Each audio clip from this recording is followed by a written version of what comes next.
Hi there.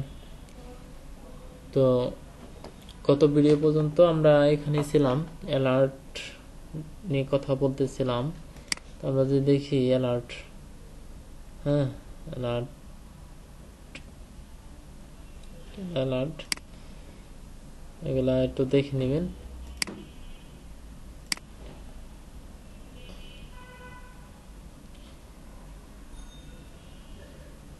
এগুলা link, হ্যাঁ অ্যালার্টের ভিতরে এই লেখাটার ক্লিক করলে একটা লিঙ্ক দেওয়া থাকবে, সেই অ্যালার্টটার ডিটেলস দেওয়া থাকবে। হ্যাঁ লিঙ্ক অবশ্যই ইউজ করতে জানেন।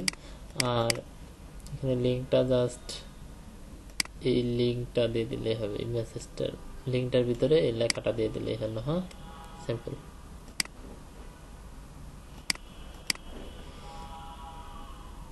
ওকে, তো এটা কি বাটনস অলরেডি আমরা দেখছি। বাটন গ্রুপ বলতে বাটন একসাথে লাগানোর মতো, মানে সেম থাকবে।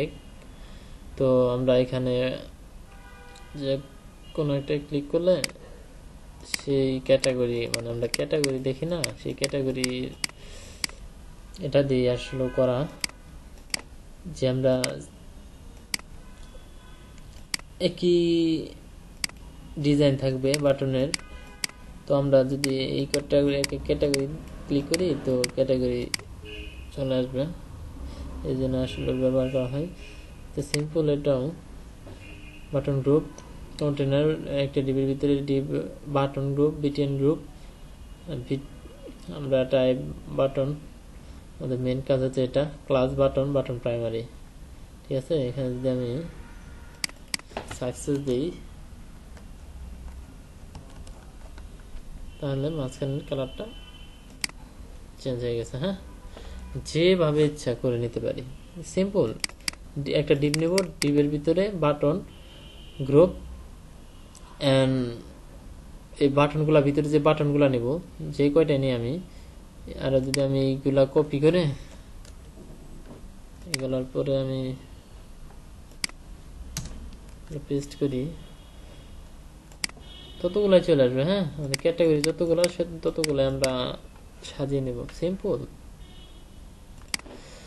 আচ্ছা, বাটনের উপরে মানে হচ্ছে আমাদের কোনো নোটিফিকেশন যদি আমরা করতে চাই, অনেক ক্ষেত্রে কিন্তু নোটিফিকেশন দরকার পড়ে। তারপর যে কার্ড, আমরা যে অনলাইন যে ই কমার্স সাইটগুলা ব্যবহার করি, এগুলা যে কার্ড, ঠিক আছে, আমরা কার্ডে অ্যাড করি, এগুলা কিন্তু একটা নাম্বার শো করে সাইডে। হ্যাঁ এটার কাজ দেখি।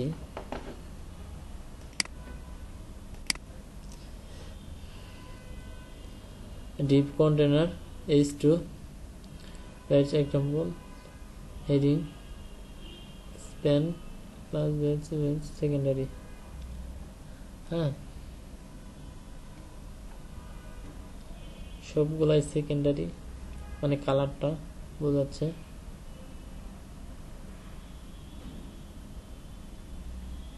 এটা ঠিক আছে, এটা ঠিক আছে। হ্যাঁ তারপরে এটার পরে কি করছি, স্প্যান ট্যাগ দিয়ে, এটা কিন্তু h1 এর ভিতরে, এখানে h1 ট্যাগ দিয়ে এটাতে আবদ্ধ করা আছে। এটা লেখার পরে এই নিউ লেখাটাকে স্প্যান ট্যাগের ভিতরে রাখা একটা ক্লাস দিচ্ছে বেজ সেকেন্ডারি, মানে ক্লাস যেটা ইনফো কালার যেটা আর কি বলে। ঠিক আছে, এটা কিন্তু অন্য কালার চলে আসছে। তো এইভাবে তারপর দেখাচ্ছি। অ্যালার্ট গেল না, অ্যালার্টের পরে যদি ডিপ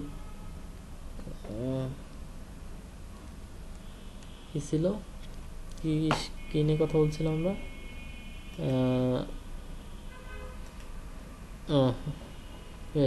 হ্যাঁ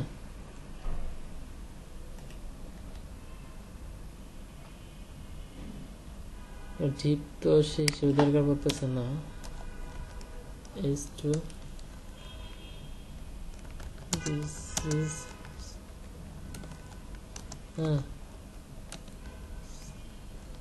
স্পঞ্জের ভিতরে নিউ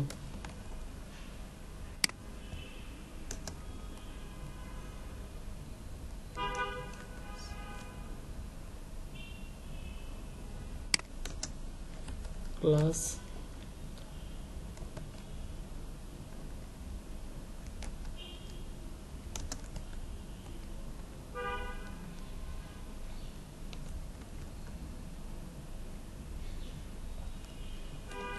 যে কালারটা চাই সেই কালারটা দিয়ে দিচ্ছি।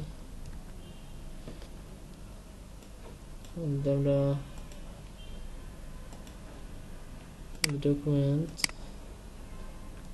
একদম পারফেক্ট, যে কালার দিতে চাই না কেন এটা যদি কপি করে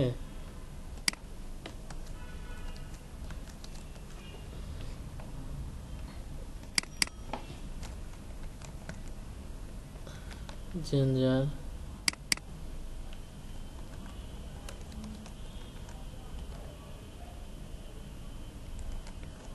প্রাইমারি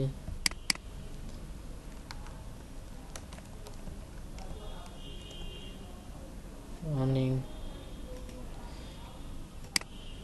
ঠিক আছে, একদম সহজ।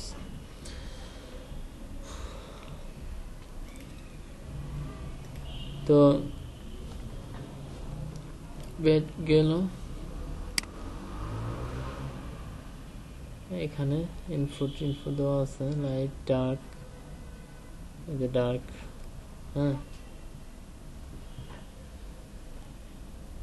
পিল, এটা কি দেখেন,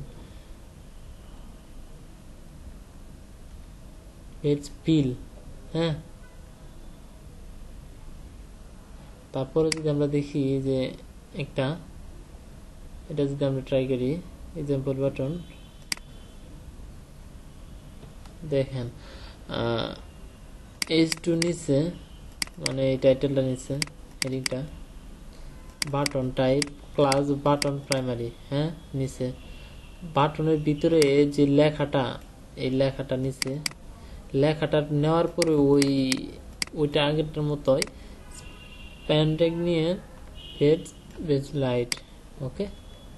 বাটনের ভিতরে যখন এটা লাইট দিছে, বেজ দিছে লাইট, তখন কি হচ্ছে, এটা বাটনের ভিতরে একটা দেখছেন সুন্দর একটা আকৃতি ধারণ করছে। আমরা যদি দেখি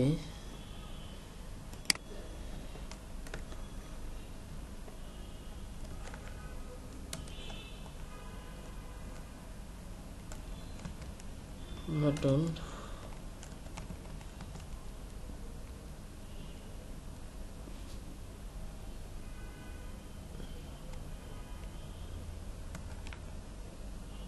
বাটন, সরি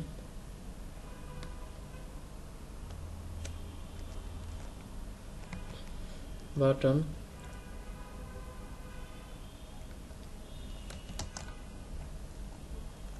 স্পঞ্জের ভিতরে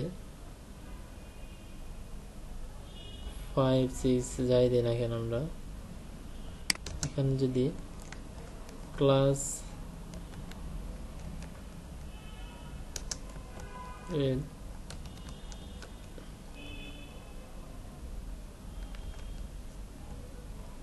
ডার্ক, এখানে বাটন সাকসেস, যদি আমরা রিফ্রেশ করি, দেখেন কি সুন্দর একটা ডিজাইন চলে আসছে। এটা আমাদের যদি আমরা CSS দিয়ে করতে যাইতাম মোটামুটি 5-7 মিনিট লাগতো, এটা কিন্তু 1 মিনিটও লাগে না। তারপরে দেখি কি আছে,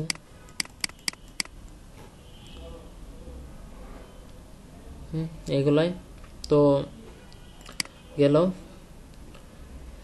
আজকে আপাতত এখানেই, আল্লাহ হাফেজ।